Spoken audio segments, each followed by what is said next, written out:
အားလုံးမင်္ဂလာပါခုဆွေးနွေးပေးချင်တဲ့အကြောင်းအရာလေးကတော့ဘာပဲလုပ်ဂုဏ်ယူပါတဲ့အဲ့တော့ကျွန်မက corporate training တွေတွားပြီးတော့သင်နေရှိတယ်အဲ့ခါမှာလုပ်ငန်းတစ်ခုထဲမှာရှိတယ်ဝန်ထမ်းတွေအကုန်တက်ရောက်ကြတယ်ပေါ့နော်အဲ့တော့တယောက်ကိုတယောက်မိတ်ဆက်ကြတဲ့ခါမှာ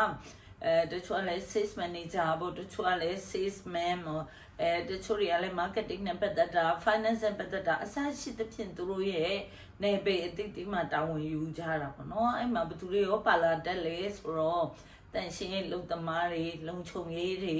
ကားဒရိုက်ဘာတွေပါလာတက်တယ်အဲ့ခါမှာသူတို့ကလေသူတို့ကိုသူတို့မိတ်ဆက်တဲ့အခါမှာတိမ်ငယ်တဲ့မျက်နှာလေးတွေပြကြတယ်ပေါ့နော်ပြီးတော့မဝတ်မရဲရှုပ်တို့ရှန်တန်းနဲ့အနောက်နားလေးမှာဂျောင်ကပ်ပြီးထိုင်တာမျိုးတွေတွေ့ရတယ်အဲ့ခါမှာကျွန်မသူတို့ကိုပြောလို့ရှိတယ်ကိုယ့်ရဲ့အတမဝန်ချောင်းပေါ်မှာအဲ့လိုမျိုးပုံစံမျိုးတွေမခံစားရအောင်ပေါ့နော်တကယ်လေကျမတို့ဘယ်နာမှမဆို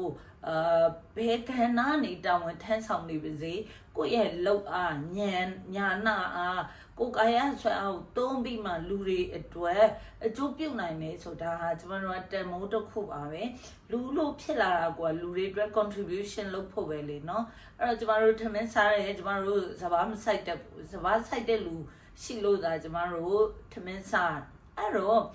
ကျမတို့ဒီမိမိရဲ့လောက်အားဉာဏ်အားတစ်ခုနဲ့ကျမတို့အသက်မွေးနိုင်ပြီဆိုရင်ဒါဟာတန်မိုးတစ်ခုပဲဖြစ်ပါတယ်ဘလောက်တော်တဲ့ဆရာဝန်ကြီးတွေထိုင်နေစေကဲမဲဖြစ်ပါစေ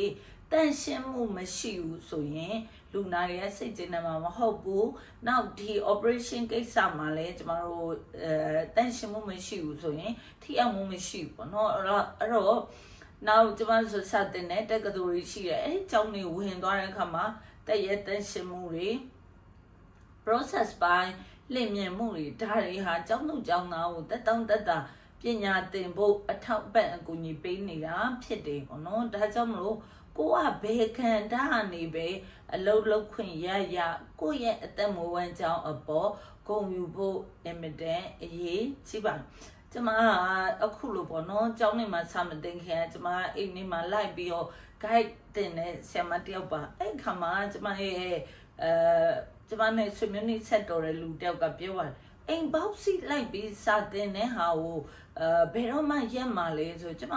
အံ့ဩသွားကျမအဲ့အသက်မဝညောင်းမို့အရန်ကုန်လူလားကျမချေရတဲ့ကလေးတွေကိုစာတင်ခွင့်ရတယ်သူတို့မိဘနဲ့ရင်းနှီးခွင့်ရတယ်ကလေးရဲ့ဘဝတလန်အတွက်မိဘနဲ့တူတူထိန်ကြောင်းပြီးမှဒီကလေးလေးကိုသူအစင်းပညာရေးကိုတွားဖို့ကျမ supporting လုပ်ခွင့်ရ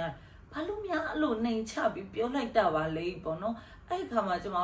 လောကမှာအသက်မွေးဝမ်းကြောင်းကိုနှိမ်ချတဲ့လူတွေရှိတယ်လို့အဲ့ဒီအသက်မွေးဝမ်းကြောင်းလုံနေစင်မှာလေကို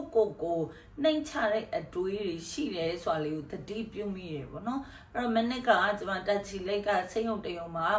ဆက်သွားတင်ဖြစ်တယ်သွားတင်တော့သူက day 1 day 2ခွဲတာပေါ့နော်အဲ့ခါမှာလေဟိုထိတ်ဆုံးစိတ်ယုံအောက်ကနေဟိုအောက်ဆုံးတန်းရှိသမားလေးထိပါတယ်အဲ့တော့ day 2မှာပါတယ်တန်းရှိသမားလေးဟာပြောပါတယ်သူကတဲ့ထူးတဲ့နဲ့ကြောင်းသူပါတဲ့သူအလုံးရှာတဲ့ခါမှာမရတော့ဒီရှေ့ဆောင်စိတ်ယုံကြီးမှာသူတန်းရှင်းသမားဖြစ်ဝင်ခဲ့တယ်ပေါ့နော်အစတော့တန်းရှင်းသမားဆိုတာအောက်ခြေဝန်ထမ်းဖြစ်တယ်သူ့ကိုသူလည်းတိတ်ငယ်တယ်တိတ်ငယ်တဲ့စိတ်ရှိတော့တဲ့သူ့ကိုတစ်ခုခုပြောရင်လေသူ့ကိုနှိမ်နေသူ့ကိုထင်သေးတယ်သူဒီလိုခံစားရတယ်ပေါ့ဒါပေမဲ့နောက်ကျစိတ်ယုံ ISO ယူမယ်ဆို ISO ဖွဲ့ training လာပေးရောပေးတဲ့အခါမှာတန့်ရှင်းရေးဟာအရေးပါတဲ့အခန်းကဏ္ဍမှာရှိနေတယ်ဆိုတာသိပြီးသူတို့တွေလိုက်လံလှုပ်ဆောင်ရမယ်အရာတွေကလည်းအင်တန်အရေးကြီးတော့အမမခံတော့ဒါမျိုးလေးတွေသူကတွေ့တဲ့အခါမှာဟာငါတို့ရဲ့တန်ရှင်းဆို function ဟာလေလုပ်ငန်းတစ်ခုလုံး IS ဆိုရဖို့အရေးကြီးတဲ့နေရာမှာပါပါလားအဲ့လိုမျိုးလေခံယူလိုက်ရောသူကအလုပ်လာရတာလည်းပြောတယ်အလုပ်လုပ်ရတာလည်းပြောတယ်သူကဒီအလုပ်ကိုပန်းနိုင်ရောက်ဖို့ပဲသူအယုံစိုက်တော့တယ်ပေါ့နော်အဲ့ဒါကြောင့်သူ့ကိုကြည်လိုက်တော့မင်းသူက proud ပဲစပင်းနေကိုအပြောင်းသိမ်းစရုံထုံသူ့ဝက်ဆောင်ကြော့ကောနေဝက်ပြီးသူဟာတန်ရှင်းရေးဌာနလူဖြစ်ပါတယ်ဆိုတော့ရင်ကော့ခေါင်းမော့ပြီးပြောနိုင်တယ်အဲ့တော့ကျွန်မပေးချင်တဲ့ message ကမင်းဟာတန်ရှင်းသမားပဲဖြစ်စေလုံခြုံရေးပဲဖြစ်စေကားဒရိုင်ဘာပဲဖြစ်စေကိုယ့်ရဲ့အသက်မိုးဝမ်းကြောင်းကိုယ့်ရဲ့အရေးချင်းတွေပေါ်မှာဂုဏ်ယူဝင့်ကြွားစာနဲ့နှင်းရက်တူကြော်ဖြတ်ဖို့လိုပါတယ်လို့ကျွန်မမျှဝေပေးချင်ပါတယ်